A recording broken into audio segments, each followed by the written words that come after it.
Welcome. This is Radio Pras.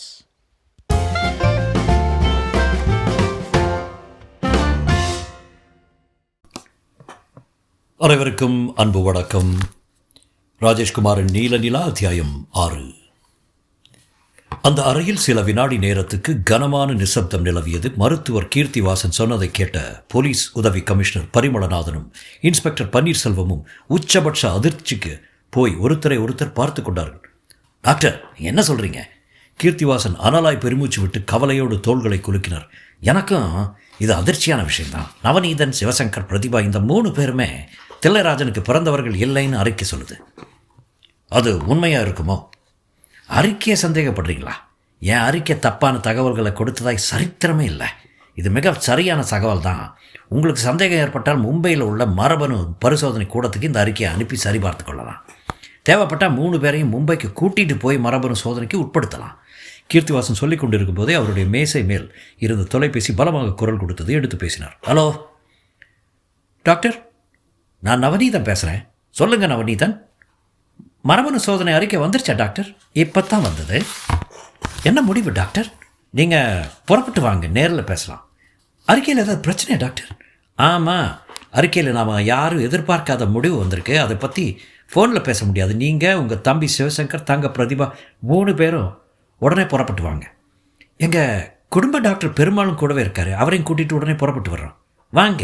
Keerthivasan ரிசீவரை வைத்துவிட்டு எதிரே உட்கார்ந்திருந்த பரிமளநாதனை பார்த்தார். வந்துட்டுருக்காங்க. இந்த கசப்பான உண்மையை அவங்கக்கிட்ட எப்படி சொல்ல போகிறீங்க டாக்டர்?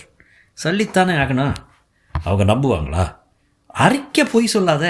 இந்த அறிக்கையை படித்ததும் அவங்க முகபாவம் எப்படி இருக்குன்னு பார்க்கலாம். காத்திருந்தார்கள். சரியாய் 10 நிமிடம். மருத்துவர் பெருமாள், நவநீதன், சிவசங்கர், பிரதிபா 4 பேரும் வேக வேகமாய் அறைக்குள் நுழைந்தார்கள். கீர்த்திவாசன் தனக்கு முன்பாய் இருந்த நாற்காலிகளை காட்ட எல்லோரும் உட்கார்ந்தார்கள். நவநீதன் படபடுத்த, டாக்டர், அறிக்கையில் நாம் யாருமே எதிர்பார்க்காத முடிவு இருக்குன்னு ஃபோனில் சொன்னீங்க. அது என்ன முடிவு? கீர்த்திவாசன் ஒரு சங்கட பார்வை பார்த்துவிட்டு தலையை குனிந்து கொள்ள இன்ஸ்பெக்டர் பன்னீர்செல்வம் ஒரு ஏளன புன்னகையோடு சொன்னார். அது அறிக்கையில் ஏவுகணை. என்ன? எங்கள் 3 பேரில் ஒருத்தர் எங்கள் அப்பாவுக்கு பிறக்கலைன்னு அறிக்கை சொல்லுதா? அப்படி சொல்லியிருந்தாலும் பரவாயில்லையே, அறிக்கை அதை விட மோசமாக இருக்கே. என்ன சொல்கிறீங்க? நீங்கள் 3 பேருமே தில்லைராஜனுக்கு பிறக்கலைன்னு அறிக்கை சத்தியம் பண்ணி சொல்லுது. 3 பேர்களின் முகங்களும் ஒரே நேரத்தில் இருட்டியது. சிவசங்கர் தான் உட்கார்ந்திருந்த நாற்காலியை வேகமாய் பின்னுக்கு தள்ளிக்கொண்டு எழுந்தான். பெரிய குரலில் கத்தினான். எங்களை அவமானப்படுத்துறதுக்காக ஒரு அளவே இல்லையா சார்? இதை பாருங்கள் சிவசங்கர், இது நாங்கள் சொல்கிற தகவல் இல்லை, அறிக்கை சொல்கிற உண்மை. இது பொய்யான அறிக்கைன்னு உங்கள் மனசுக்கு பட்டால் வேறு சோதனை கூடத்துக்கு போங்க, அங்கே மரபணு சோதனை நடத்துங்க. இந்தியாவில் இந்த சோதனை நடத்த விருப்பப்படலைன்னா வெளிநாட்டுக்கு போங்க. கீர்த்திவாசன் சொல்ல பரிமளநாதன் அவரை கையமர்த்தி விட்டு நவநீதனிடம் திரும்பினார். மிஸ்டர் நவநீதன், உங்கள் குடும்பத்துக்கு நீங்கள் தானே மூத்தவர்? ஆமாம். உங்கள் அம்மா இறக்கும்போது உங்களுக்கு என்ன வயசு? 4. உங்கள் அம்மாவோட முகம் உங்களுக்கு ஞாபகம் இருக்கா? லேசா. சிவசங்கருக்கு அப்போ என்ன வயசு? 2. பிரதிபாவுக்கு 6 மாதம் குழந்தாவ. நீங்கள் சொல்கிறத பார்த்தா சிவசங்கரும் பிரதிபாவுக்கும் உங்கள் அம்மாவோட முகம் சுத்தமாகவே ஞாபகம் இருக்காது போல இருக்கே. ஆமாம். நிலைமை இப்படி இருக்கும்போது நீங்கள் உங்கள் கடந்த காலத்தையும் கொஞ்சம் தீவிரமாக நினச்சி பார்க்குறதுல தப்பில்லை. உங்கள் சொந்தத்தில் பெரியவங்க யாராவது இருக்காங்களா? யாரும் இல்லை. யோசனை பண்ணி பாருங்கள். கிராமங்களில் யாராவது ஒருத்தர் 2 பேர் இருக்கலாம். அந்த பெரியவர்கிட்ட விசாரணை பண்ணால்தான் உங்கள் குடும்பம் பற்றிய உண்மைகள் வெளியே வரும். பரிமளநாதன் சொல்லிக் கொண்டிருக்கும் போதே அரைக்கதவை திறந்து கொண்டு அந்த நர்ஸ் பதற்றமாய் உள்ளே வந்து கீர்த்திவாசனுக்கு முன்பாய் நின்றால் அவள் முகம் இருண்டு காணப்பட்டது. டாக்டர். என்ன மேர்சி? தில்லைராஜன் இறந்துட்டாரு. காட்டுப்பகுதி நிசப்தமாயிருக்க கிழவன் குருவன் தன் தோளில் போட்டிருந்த கம்பளியை எடுத்து அடித்த குளிர்காற்றுக்கு இதமாய் உடலை போர்த்து கொண்டு பத்ரிநாராயணும் சுந்தரையும் ஒரு புன்னகையோடு பார்த்தான். ஐயா, நீங்கள் இந்த காட்டுக்குள்ளே இருக்கிறதுக்கு காணாது கண்டான் கோட்டையை ஆராய்ச்சி பண்ணுறதுக்கு வந்திருக்கிறதா சொன்னீங்க. இதுக்கு முன்னாடியும் சில பேர் இங்கே வந்திருக்காங்க. காட்டுக்குள்ளே அப்போ இருந்த நிலமை வேறு, இப்போ இருக்கிற நிலமை வேறு. காட்டு மிருகங்களால் எங்களுக்கு எந்த ஆபத்தும் இல்லைங்கய்யா. காட்டுக்குள்ளே பூந்துட்ட சில மோசமான மனிதர்களால் தான் எங்களுக்கு ஆபத்து. அந்த ஆபத்து உங்களுக்கும் வரலாம்னு தான் எச்சரிக்கை பண்ணையா. என்னை கேட்டால் இந்த ஆராய்ச்சியெல்லாம் வேண்டாம்னு தள்ளி வச்சுட்டு ஊரை பார்க்க போயிடுறது நல்லதுங்கய்யா. பத்ரிநாராயண் மறுப்பாய் தலையாட்டினார். அப்படியெல்லாம் போக முடியாது.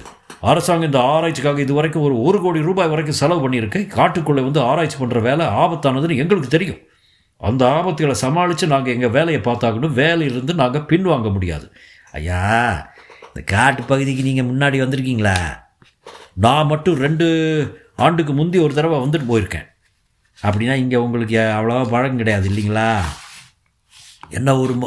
என்ன மாதிரியான ஒரு ஆள் உங்களுக்கு உதவி பண்ண வந்தால் நீங்கள் ஏற்றுக்குவீங்களா ஐயா?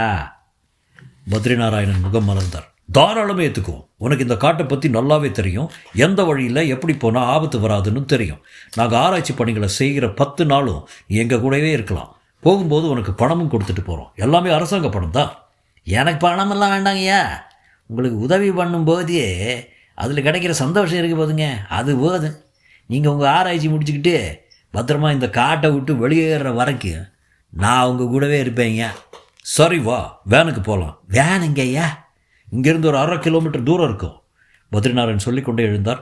சுந்தர் அவரை கைத்தாங்களாக பிடித்துக்கொள்ள 3 பேரும் அந்த பள்ளத்தை விட்டு வெளியே வந்தார்கள். குருவன் கேட்டார், ஐயா, மூலகச்சாறு பிழிஞ்சதில்ல, இப்போ தலைக்காயம் எப்படி இருக்கு? உங்களுக்கு வலி இருக்கா? இல்லை, இனிமேல் வலிக்காதையா. 2 நாளில் காயமும் ஆறிடும்.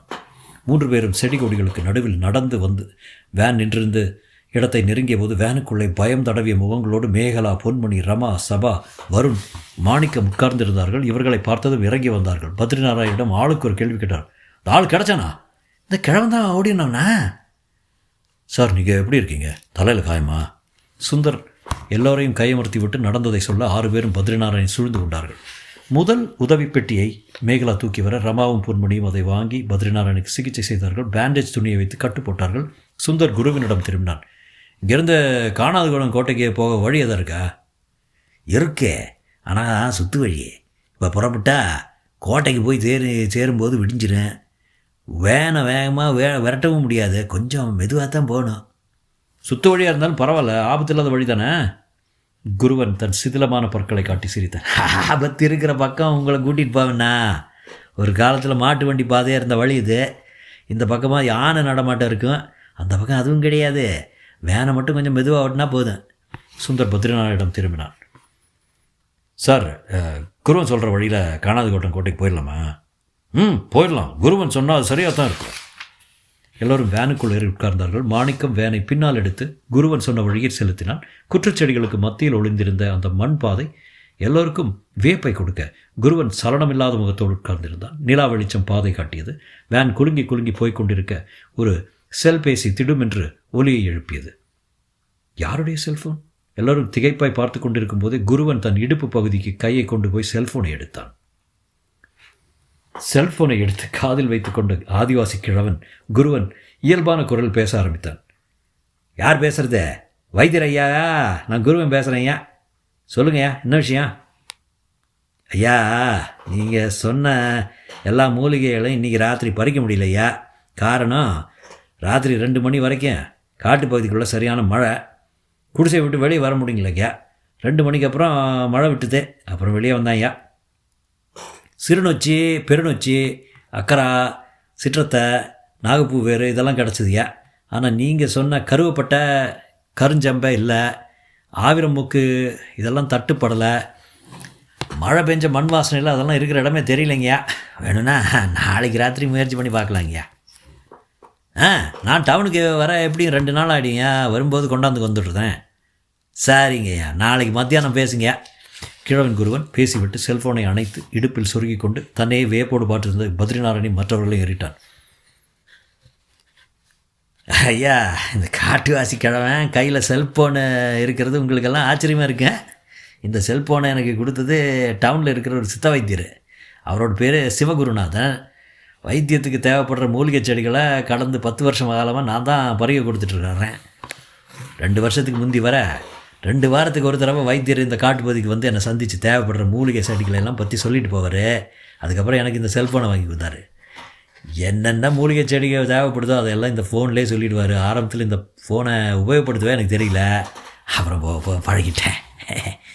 பிரமிப்பில் இருந்து மீண்ட பத்ரிநாராயண் குருவனை தொடர்ந்து ஏறிட்டார். வேகமாய் வேன் ஓடிக்கொண்டிருந்தது. இந்த காட்டுப்பகுதி பூராவும் உனக்கு தெரியுமா? என் காலடி படாத இடம் இந்த காட்டுக்குள்ளே கிடையாதுயா. சுந்தர் குறுக்கிட்டு கேட்ட. நீ காணாது கொண்டம் கோட்டைக்குள்ளே போயிருக்கியா? ஒரு வாட்டி போயிருக்கேன்யா. எந்த காலத்துலேயோ கட்டின கோட்டை எல்லாமே சிதிலமாகி போச்சியா. உங்களுக்குள்ளே ஏகப்பட்ட வௌவாலுக, உள்ளுக்குள்ளே ஏகப்பட்ட வௌவாலுக. ஆமாங்கய்யா, அந்த கோட்டைக்குள்ளே போய் என்னத்தை ஆராய்ச்சி பண்ண போகிறீங்க? அது யார் கட்டின கோட்டைன்னு உனக்கு தெரியுமா? தெரியாதுங்கய்யா. எதுக்காக கட்டினதுன்னு தெரியுமா? தெரியாதுயா. அதையெல்லாம் கண்டுபிடிக்கத்தான் வந்திருக்கோம். ஐயா, நான் ஒரு விஷயம் சொன்னால் தப்பாக நினச்சிக்க மாட்டீங்களா? சொல்லு. இந்த காணாது கண்டான் கோட்டையை கட்டினது யார், எந்த வருஷம் கட்டினாங்க, எதுக்காக கட்டினாங்க, இந்த கேள்விகளுக்கெல்லாம் பதில் கண்டுபிடிச்சி என்னையா ஆக போகுது? அரசாங்கம் இதுக்காக செலவிடுற பணத்தை காட்டில் வாழ்கிற ஆதிவாசிகளோட அடிப்படை தேவைகள் செலவு செய்யலாமே. பத்ரிநாராயண் புன்னகைத்தார். குருவா, நாங்கள் காரணம் இல்லாமல் காணாது கண்டான் கோட்டையை ஆராய்ச்சி பண்ண வரல. நீ என்றைக்காவது அந்த கோட்டையை பௌர்ணமி வெளிச்சத்தில் பார்த்துருக்கியா? பார்க்காம என்ன, நிறைய தடவை பார்த்துருக்கேன். ஏன்? பௌர்ணமி வெளிச்சத்தில் அந்த கோட்டை எப்படி இருக்கும்? பளிச்சுன்னு அழகாக இருக்கும். அவ்வளோதானா? அதுக்கு மேலே என்னங்கய்யா? நீ ஒன்றை கவனிக்க மறந்துட்ட. ஐயா, நீங்கள் சொல்கிறது எனக்கு புரியலையே. இன்னும் 2 நாள் கழித்து பௌர்ணமி வருது. அன்னைக்கு ராத்திரி பௌர்ணமி வெளிச்சத்தில் அந்த கோட்டையை பாரு, உனக்கு ஒரு வித்தியாசம் தெரியும். ஐயா, நான் வருஷ கணக்காக பார்த்துட்டு தான் இருக்கேன். எனக்கு ஒரு வித்தியாசம் தெரியலையே. ஒரு குறிப்பிட்ட நேரத்தில் தான் அந்த வித்தியாசம் தெரியும். குறிப்பிட்ட நேரம்னா? பௌர்ணமி நிலா வானத்தில் உச்சிக்கு வரும்போது என்ன வித்தியாசம் தெரியும்? வர்ற பௌர்ணமி அன்னைக்கு பாரு, வித்தியாசம் தெரியும். கிழவன் குருவன் கண்களில் இப்போது மிரட்சி, வியப்பு. ஐயா, நீங்கள் எல்லோரும் படித்தவங்க. காட்டுக்குள்ளே இருக்கிற சிதிலமான கோட்டை காரணம் இல்லாமல் ஆராய்ச்சி பண்ண வரமாட்டீங்க. எனக்கு தெரியாத ஏதோ ஒரு விஷயம் உங்களுக்கு தெரிஞ்சிருக்கே. அது என்னான்னு பௌர்ணமி அன்னைக்கு நான் பார்க்க போகிறேன். காட்டில் இருட்டுக்குள் வேன் சீரான வேகத்தில் ஓடிக்கொண்டிருக்க தொலைதூரத்தில் ஒரு நிழல் படம் மாதிரி காணாதது கண்டான் கோட்டை மரங்களின் இடைவெளியில் தெரிந்தது. சென்னை மருத்துவர் கீர்த்திவாசனின் மருத்துவமனை. போலீஸ் கமிஷனரின் கார் வேகமாய் வந்து போர்ட்டிகோவில் நிற்க அதிலிருந்து கமிஷனர் சாரங்கபாணி பளபளக்கும் வழுக்கை தலையோடு கீழே இறங்கினார். உதவி கமிஷனர் பரிமளநாதன் எதிர்கொண்டார். சல்யூட் வைத்து தளர்ந்தார். வராண்டாவில் நடந்து கொண்டிருந்த சாரங்கபாணி கேட்டார். இறந்து போகிற தில்லைராஜன் உடம்பை பிரேத பரிசோதனை பண்ணியாச்சா? பண்ணியாச்சு சார். மருத்துவ அறிக்கை என்ன சொல்லுது? இயற்கையான மரணம் சார். எப்படி? மாரடைப்பு. கொலை முயற்சின்னு சொன்னீங்க. அறிக்கை அப்படி சொல்லலை சார். தில்லைராஜன் கணுக்கால் வரைக்கும் ஏறின அந்த நீல நிறம் பற்றி அறிக்கைன்னு சொல்லுது. அந்த குறிப்பிட்ட இடத்துல ரத்தம் நிறம் மாறி இருந்தாலும் நீல நிறம் ஏற்பட்டிருக்கு அறிக்கை சொல்லுது சார். இந்த நீல நிற விஷயத்தில் டாக்டர்களே ரொம்ப குழம்பி போயிருக்காங்க சார். தில்லைராஜன் உடம்புல காணப்பட்ட அந்த நீல நிறம் விஷம் கிடையாதா? ஆமாம் சார். வராந்தாவில் நடையை முடித்துக்கொண்டு லிஃப்டில் ஏறி 4வது மாடிக்கு பயணித்தார்கள். கமிஷனர் கேட்டார். விஷத்தடவியல் நிபுணர் பிரேம்குமார் பற்றி ஏதாவது தகவல் வந்ததா? இல்லை சார். பிரேம்குமார் கொலை செய்யப்பட்டிருக்கலான்னு நினைக்கிறீங்களா?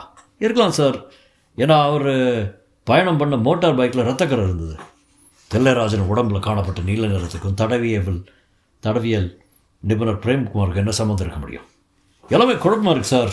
ஆஸ்பத்திரியில் தில்லைராஜன் அனுமதிக்கப்பட்ட நிமிடத்திலிருந்து இந்த நிமிடம் வரைக்கும் நடைபெற்ற எல்லா சம்பவங்களுமே அதிர்ச்சி அளிக்கக்கூடிய வகையில் இருக்குது சார். இதில் உச்சபட்ச அதிர்ச்சி விஷயம் நவநீதன், சிவசங்கர், பிரதிபா இந்த 3 பேருமே தில்லைராஜனுக்கு பிறந்தவர்கள் அல்ல என்பது தான். மரபணு சோதனையில் ஏதாவது தவறு இருக்குமோ அதை சரிபார்க்கத்தான் அந்த அறிக்கை மும்பையில் உள்ள மரபணு சோதனைக்கு கூட அனுப்பியிருக்கேன் சார். நவநீதன், சிவசங்கர், பிரதிபா இந்த 3 பேர்களோட நடவடிக்கைகள் எப்படி இருக்கு? மரபணு சோதனை அறிக்கை எந்த அளவில் அவர்களை பாதிச்சிருக்கு? நொறுங்கி போயிருக்கா சார். 3 பேருமே அவரோட வாரிசுகள் இல்லைன்ற தகவலை கதி கலங்கிட்டாங்க. மரபணு சோதனை முடிவு பொய்ங்கிறது அவங்களோட வாதம்.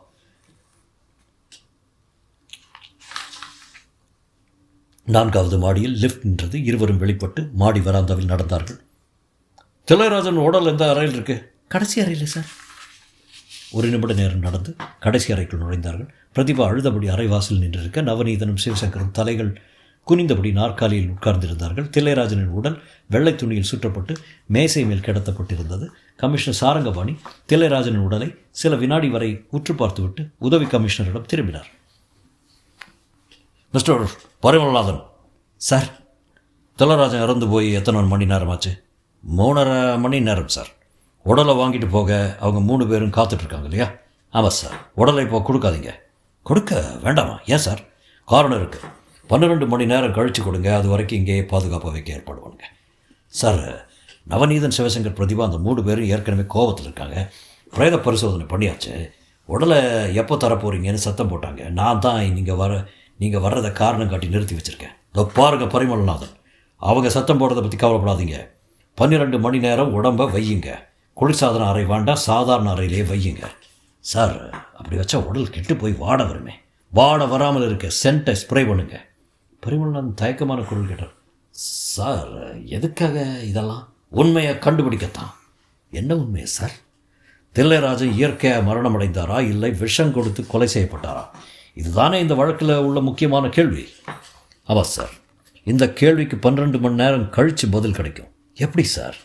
கமிஷனர் சாரங்கபாணி சுற்றுமுற்றும் பார்த்துவிட்டு பரிமளநாதனை ஏறிட்டு மர்ம புன்னகை பூத்தார். பொறுத்திருந்து பாருங்க. தொடரும்.